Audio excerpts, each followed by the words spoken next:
Welcome to episode 34 of the Fitasylum podcast. Today we're joined by Shell. Shell, how are you getting on? Do you prefer Michelle or Shell, actually? I think Michelle, to be honest. Yeah, I know you do. Yeah. I always said it on the course, though, didn't I? And I thought she prefers Michelle. So we've got Michelle on the podcast today, guys. So tell us a little bit about your fitness journey. Where did it first start? Like, where was your first interaction with fitness? Can you remember? Yeah, I guess school, really. Really? Yeah. I kind of remember getting involved in orienteering on weekends with, I was kind of lucky enough, my games teacher was the British orienteering champion women. So I know you live in the Lakes now. Did you grow up in the Lakes? I did, yeah. I presume that's because they didn't do orienteering in the centre of Manchester. Where No. No, I was lucky. I went to school up in Coniston. Yeah, up in the Lakes. That's pretty cool. Actually, when we went on our little, we did like that adventure with Jack, which we'll talk about. You actually talked about the orienteering, didn't you? Because you could remember a lot of it, couldn't you? Yeah. Yeah, it was kind of, I really enjoyed it because it was that combination of activity and also thinking. Yeah. So I kind of enjoyed that definitely. Nice, that's pretty cool. That's a really different entry to fitness, isn't it? When did you think it was fitness? Do you remember as a child thinking, this is going to help me with my fitness? No.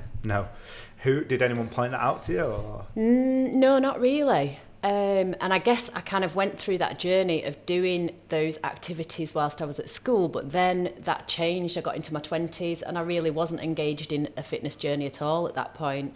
And it wasn't until I got into my early 30s that I then started doing a little bit of running and probably going to the gym a little bit. So going back to your 20s, why wasn't you engaged with fitness? Because I think I agree, a lot of people, male, female, all disengage with fitness through these ages, and I have a few theories of why. Mainly because most people don't need to, but also like my friends say, well, I got injured at football, can't play football, that was my fitness, I'm not going to do it anymore. They prefer going out for meals, or they might be starting a family and stuff like that. So there's a lot of things that happen in your 20s. What was your reason? I think probably at that point in time I took a different journey because I set out going to art college. I wanted to be a designer and I did work in that sector for a while. And so I guess I didn't see fitness as being part of that journey in a way. So yeah, I guess it just sort of went to the wayside for a bit. I remember we discussed this in the classroom in Chester. Fitness has to be a part of your life, doesn't it? Now? Yeah, definitely. For you, definitely. For sure, and I think for everyone, that should be the mindset. Yeah. In a lot of other countries, that is the case as well. You know, oh, what fitness are you doing today? It's like, what coffee are you having today? What are you had for breakfast? You know, how was your gym session? Where I think at the moment, the culture is still lacking in this country, where they see it as a chore. Yeah. You know, I remember like, my friends might say, oh, I'm gonna give the car a big deep clean this weekend instead of going to the gym, and you could do both if it's a priority to you. Yeah. So like, what made you in your early 30s want to partake or uptake in fitness again? I guess because like a lot of people, I'd put some weight on, I felt pretty unhealthy, and I felt that I wanted to make a change for myself, really. Nice. And did anything happen around that time to make you realise this, or was it just a general self-awareness? I think it was just a self-awareness, just to engage in some movement in some way, really. Yeah. The only reason I ask is recently there was like a photo of me and my friends. We were at golf, and one of them went, wow, I didn't realise that's the shape I was in until he saw the photo. And now he's gone back to the gym and trying to like make fitness his lifestyle again. Yeah. So it's really interesting because I always wonder where people get back into it. What is it that makes them want to go back into it?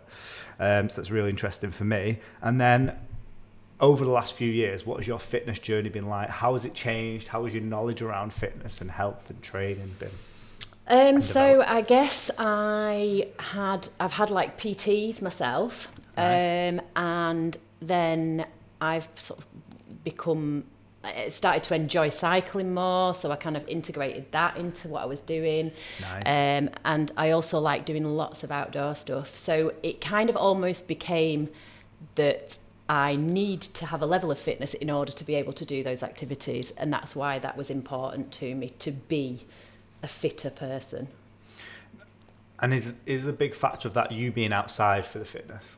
Yeah, I really enjoy doing outdoor activities. Yeah. So like for me, I love team sports. Like that is my thing. I love team sport, and I find it really difficult to do individual sports. So like when we're like for my birthday we're going away for golf, I'm like, right, let's do team events, let's do this, let's do that, you know, and I really like that team element. So I think for everyone it's about doing something they enjoy. Would you agree? Oh, totally. Yeah, because if you don't enjoy it, then you're not going to motivate yourself to do it. 100%. It's got to be something you enjoy, you know. And clients have come to me before, PT clients, and gone, oh, Dec, I'm really not enjoying the gym at the moment. I'm really enjoying my football. I'm just like, well, do football an extra 1 or 2 nights a week. Definitely. You know, if you're enjoying your running at the moment, and you don't have to go, this is my sport, I'm sticking to it forever, or this is the way I train. You can diversify. I always recommend people try other forms of exercise, whether it be Pilates, which we're going to touch on later, yoga, weightlifting, powerlifting, CrossFit, High Rocks. I've recently tried a High Rocks event a few months ago. Really enjoyed it. You know, I can see the benefit of it. I love going into see different things. Probably the most I've been out of my comfort zone this year is going to that thing with Jack. What would you call that? Other than a scare show. No, it was really good fun. It was excellent fun. I was definitely very naive. I started getting worried when he was like, right, I'll bring the helmets and you just need to all sign these insurance and waivers. And I was getting a little bit worried at that point. And then, no, I actually had the best time. That was probably my favourite day. You were like straight in. Yeah, I did. I think if I didn't jump straight in, I wouldn't have jumped in. So we had to, how would you describe it? We walked up to this. We walked up to like the top of a waterfall, really, Yes. which was a natural rock formation where the water course from it was Coniston Old Man, wasn't it? Yeah. Was coming down the hillside. And then we kind of made our way down, but in the water. Yeah, we went down the water, and then the first bit was, I just remember like hanging over a waterfall, and he had to lower us down. I was like, well, I didn't envisage this today. And then the next thing you went, right, you're jumping off there. I was like, no, we're not.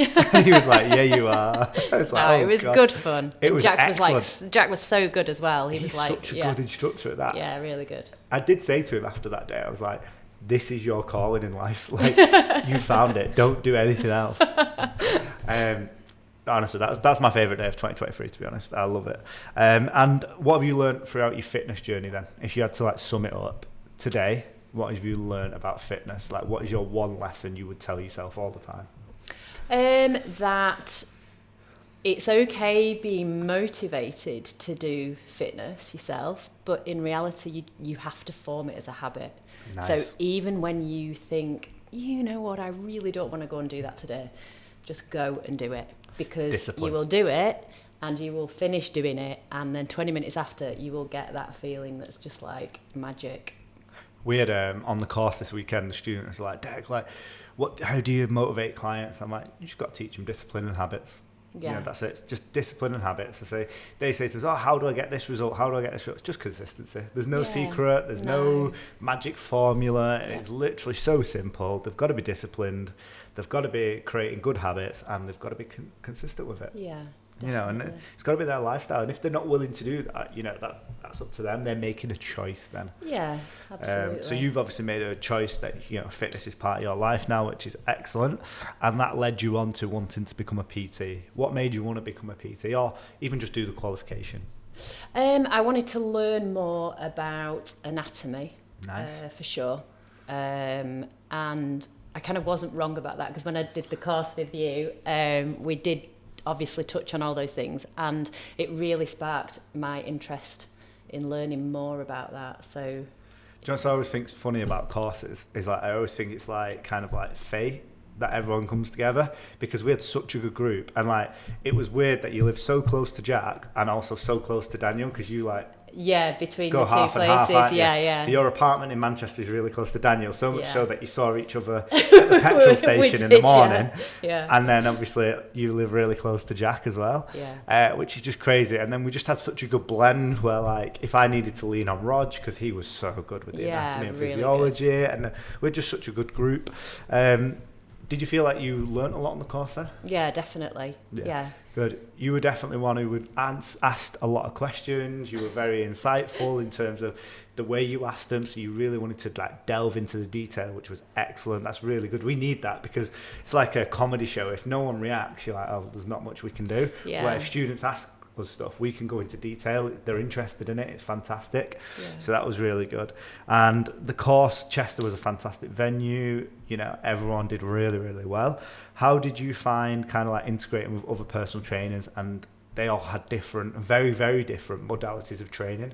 Yeah, I think that was what was really interesting about our group. We'd all come from really different stories, but we all kind of had that sort of passion for activity, movement and fitness being part of our lives, and trying to develop a career around that. I think in terms of the course and the kind of like way in which the course was taught, as in the face-to-face, it was something that I'd searched out, and that's why I chose the Fitasylum course. I really wanted that face-to-face learning so that I could actually stand in front of someone and ask a lot of questions, which is what I did. No. It's just part of my learning style, and it really suited me to come and do that kind of practical side of things. And just going back to what I said before about the fate, like I think the people on the course really helped it be just such an organic learning experience for everyone. And you said a word there, you said passion, and someone recently asked me, he said, what makes a personal trainer? How do you know someone's going to be a good personal trainer? And that's the key word. They've got to have a passion for the industry. Yeah. Some people, I see them come into it and they want to make money. They see it as an easy way of making money. They see it as a different style of lifestyle. But I often think if you want to be really, really good at coaching people, helping people, you've got to have that desire and passion to actually want to be a coach, to constantly develop and really help people. And that can be in a lot of different forms. Like, we're going to talk a little bit about you going into Pilates, but that's a form of helping people, and it helps people in such a special way. And you found that that's your kind of strength, and other people have got other ways of coaching. You know, certain people do running coaching, some people do solely just retreats, you know, and it's really good that you found your kind of niche already. So in fact, let's talk about that now. Tell us a little bit about what you do. You've just bought your first reformer. For anyone who hasn't been on a reformer, I highly recommend checking one out, but get someone who can actually show you how to use it, because I bought a reformer and I snapped a hamstring messing around with it. Which, as you're going to tell people, it can be easily done, can't it, Cheryl? Yeah, for sure. Definitely on a reformer. Yeah, exactly. I guess I've been doing Pilates for quite a long time, so I've been a participant in a lot of classes, and I really, really enjoy that type of movement. I find that it really complements my strength training that I do, and I'm quite disciplined with my strength training, so it just really helps that. There was a point about 10 years ago where I started to get a few like sciatic problems, so then engaging in Pilates really helped that, and touch wood, since then that's not happened.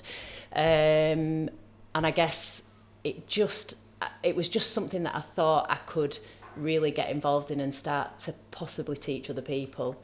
So I then went on to do my course, my Pilates instructor. That was the mat course that I did first. Nice. Yeah. I mean, you are hella strong. We did some 1 rep max testing, didn't we, on the course? And you were very strong. I think that surprised everyone, didn't it? How strong you were. I don't know, really. I think it did. I was laughing because I remember thinking, everyone's so surprised at how strong Michelle is. But I kind of knew. And going back to Pilates, people ask me to explain Pilates, and I definitely nowhere near, say, expertise level as yourself, but I usually say to people, it's a way of connecting with your body and engaging mind-muscle connection, and it's a really good tool for kind of developing self-awareness of your body. What would you describe it as? I would absolutely agree with that. Basically, what you're working on through that range of movements is all those type 1 muscle connections. Nice. So in terms of complementing a lot of other physical activity, it's really key, I think. So if you do Pilates once, twice a week alongside your other training, you are only going to benefit from that, for sure. I see Pilates as a really good accessory to pretty much any sport or physical activity. I know a lot of sports teams take it on now, like a lot of golfers use it, a lot of footballers use it. They'll use it for recovery sessions. They use it as pre-workouts, so they'll use it before they perform. Like I said, usually really good for that mind-muscle connection, making sure that you've got things switched on. And I love going to it because I feel hyper-focused after it. Like, say if I go to Pilates before I went for a round of golf, I know where everything is in my body. I feel like I can coordinate better, if that makes sense. Yeah. What do you love about coaching then? now you are coaching and kind of teaching classes and whatnot? I really like when I'm taking a class and then I have a group of people with me and I can see that they're having fun and enjoying movement.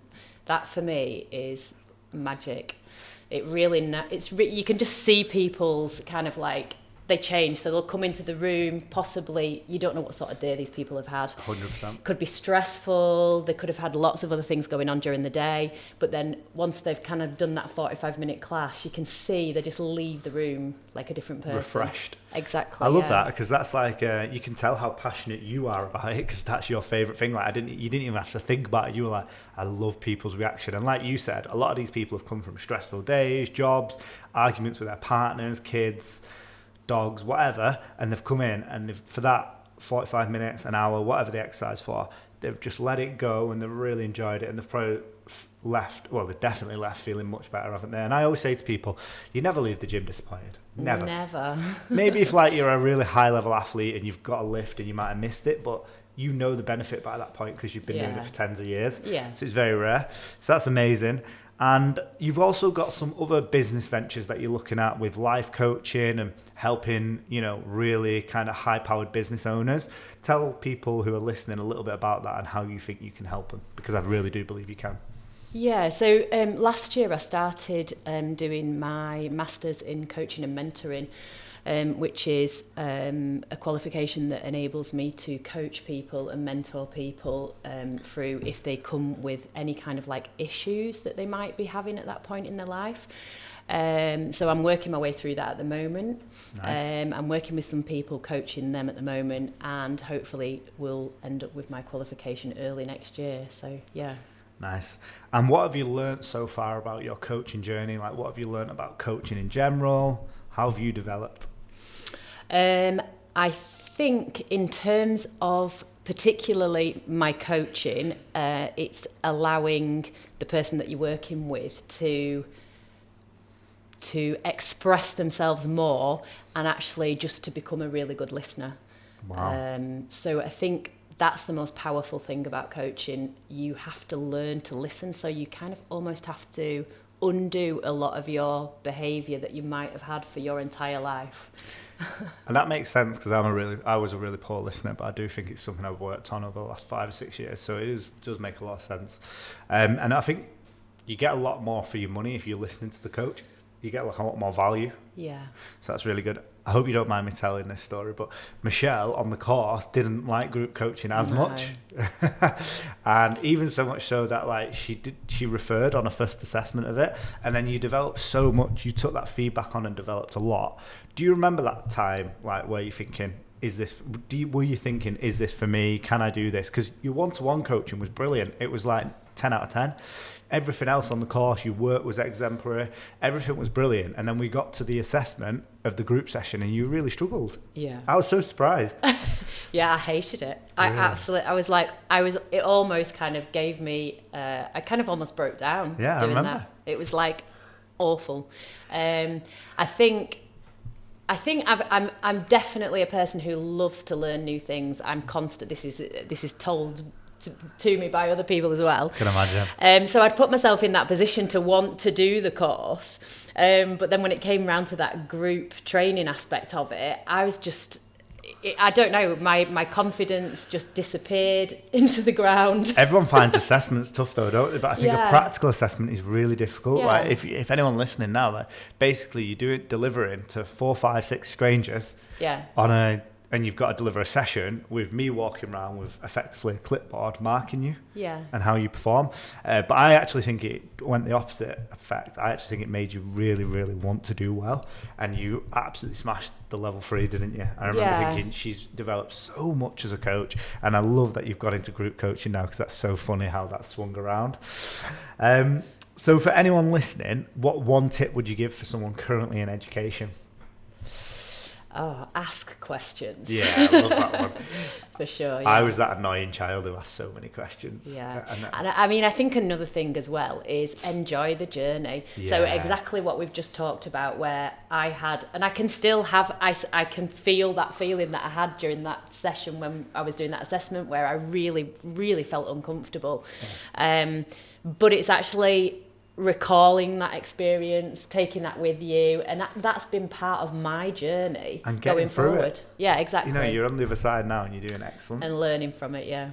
And then one tip for fellow professionals. So I don't know if you want to shout out, you've got a couple of other businesses, you're a very busy lady, you've been developing your own house, you've got, property, you've got a drinks business. Do you want to talk a little bit about them, or you can maybe give them a shout out on socials if you have social media for them? I think in terms of becoming a PT and also the Pilates instructor course that I've done, I think it's that continuous need to learn more and develop more, and just actually try and engage with clients at their level. Nice. Instead of one tip for professionors. Engage on their personal level. For sure. Love that. Yeah. I think that's something that you're really strong at, though. Would you agree? Yeah, possibly. And I think that's probably skills that they're kind of life skills that I've got, I guess. I think that's important, though. If you are a professional listening, think about the life skills you've already got. Like, I think of a lot of my friends and I'm like, oh, you could be really good at doing this. Yeah. And we did a SWOT analysis at the start and the end of the course. We're talking about strengths, weaknesses, opportunities and threats.